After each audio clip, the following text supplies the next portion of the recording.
9 నెలలుగా జీతాలు లేవు, మా సమస్యలను పరిష్కరించండి. ప్రజాభవన్లో మినీ అంగన్వాడీ టీచర్ల వినతి. 9 నెలల నుంచి అంగన్వాడీ టీచర్లకి జీతాలు లేవట. చూడండి, ఇక మార్పు తీసుకొస్తానని చెప్పినటువంటి ప్రభుత్వం కాంగ్రెస్ పార్టీ అధికారంలోకి వచ్చిందనంటే ప్రధానంగా చెప్తా ఉన్నాం, మళ్ళా చెప్తాం, అంగన్వాడీ టీచర్లు, ఆ తర్వాత ఆశా వర్కర్లు వీళ్ళంతా ఎక్కువగా పోరాటం చేసిరు.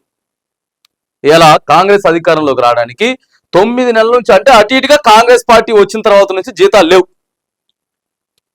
మినీ అంగన్వాడీ టీచర్లకు 9 నెలలుగా జీతాలు పెండింగ్ లో ఉన్నాయని ఆ సంఘం రాష్ట్ర అధ్యక్షురాలు కె సునీత, కార్యదర్శి జయలక్ష్మి తెలిపారు. తక్షణమే పెండింగ్ వేతనాలు చెల్లించాలని డిమాండ్ చేశారు.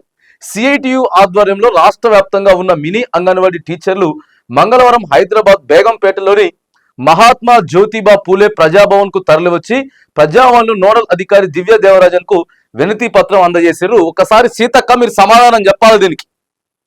మహిళా మంత్రి సీతక్క గారు, మీరు పెద్ద పెద్ద మాటలు పెద్ద పెద్ద ముచ్చట్లు చెప్తారు కదా, మహిళలంతా కూడా ఇవాళ ప్రజాభవన్ కు వచ్చిర్రు దరఖాస్తు చేయడానికి, 9 నెలల నుంచి జీతాలు రావట్లేదు అని.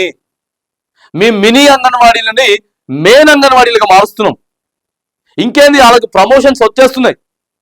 దాదాపుగా 9,000 చిల్లర అనుకుంటా ఉన్నటువంటి మినీ అంగన్వాడీలు అన్నిటి కూడా పెద్దవి చేసేస్తున్నాం. ఏదక్క వాళ్ళకి ఫస్ట్ జీతాలే లేవు.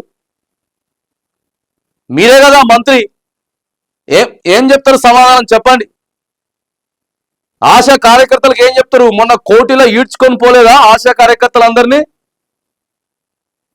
వాళ్ళ బతుకులు అట్లనే ఉన్నాయి. చిన్న సన్న ఉద్యోగస్తులు వాళ్ళు, పెద్ద పెద్ద వేలకు వేలు పెద్ద జీతాలు ఏం కాదు వాళ్ళకి, 10,000 లోపు జీతాలే వీళ్ళందరి. వీళ్ళకి కూడా జీతాలు ఇవ్వకుండా మీరు ఇందిరమ్మ రాజ్యం, ప్రజా పరిపాలన, ఇంకేంది మొత్తం వచ్చేస్తుంది మంది. కథం అని చెప్పారు కదా, ఏంది కథం? ఇదేనా? నిన్న పంజాగుట్టకు వచ్చిర్రు, అంతా ప్రజాభవన్కి వచ్చిర్రు. మీరు ప్రగతి భవన్ ని ప్రజాభవన్ గా మార్చారు కదా, ఆడికి వచ్చిర్రు ఆడబిడ్డలంతా ఎండలో పడి వచ్చిర్రు. రాష్ట్ర వ్యాప్తంగా ఉన్న మినీ అంగన్వాడీ టీచర్లు మంగళవారం హైదరాబాద్ బేగంపేటలోని మహాత్మా జ్యోతిబా పూలే ప్రజాభవన్ కు తరలి వచ్చి ఆ ప్రజావాణిలో నోడల్ అధికారి దివ్య దేవరాజన్ కు వినతి పత్రం అందజేశారు. తమ సమస్యలను పరిష్కరించాలని కోరారు. అంగన్వాడీ మినీ టీచర్లకు సహాయకులను నియమించాలని విన్నవించారు. మరోవైపు ప్రజాభవన్ లో మంగళవారం నిర్వహించిన ప్రజావానికి 401 దరఖాస్తులు వచ్చాయి. వాటిలో పంచాయతీరాజ్, గ్రామీణాభివృద్ధి శాఖకు 60, విద్యుత్ శాఖకు 38, రెవెన్యూకు 40, ఇందిరమ్మ ఇండ్ల కోసం 216 అర్జీలు అందాయి. ఇతర శాఖలకు సంబంధించి 47 దరఖాస్తులు అందినట్లు అధికారులు తెలిపారు. ప్రజాభవన్లో మీరు పెట్టినటువంటి ప్రజాభవన్లో ఇప్పటివరకు ఎన్ని దరఖాస్తులు వచ్చినాయి, ఎన్ని పరిష్కరించారు వాటిని చెప్పుర్రి.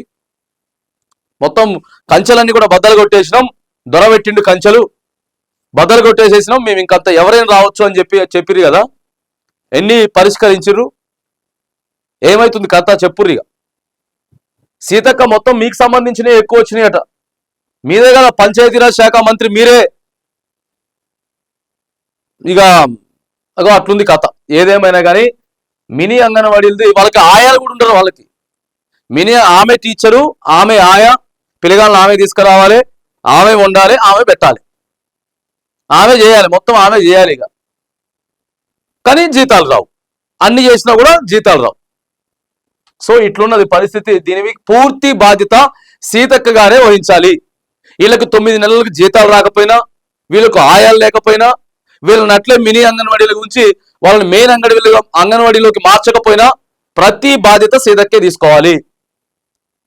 సీతక్కే దీనికి బాధ్యత వహించాలి. ఇలా ఉన్నటువంటి దాదాపుగా 8,000 నుంచి 9,000 మంది దాదాపుగా ఉన్నారు రాష్ట్ర వ్యాప్తంగా మినీ అంగన్వాడీలు. వాళ్ళందరికీ, ఆ ఆడబిడ్డలందరికీ సీతక్క ఇలా ఏం సమాధానం చెప్తుందో చెప్పాలి.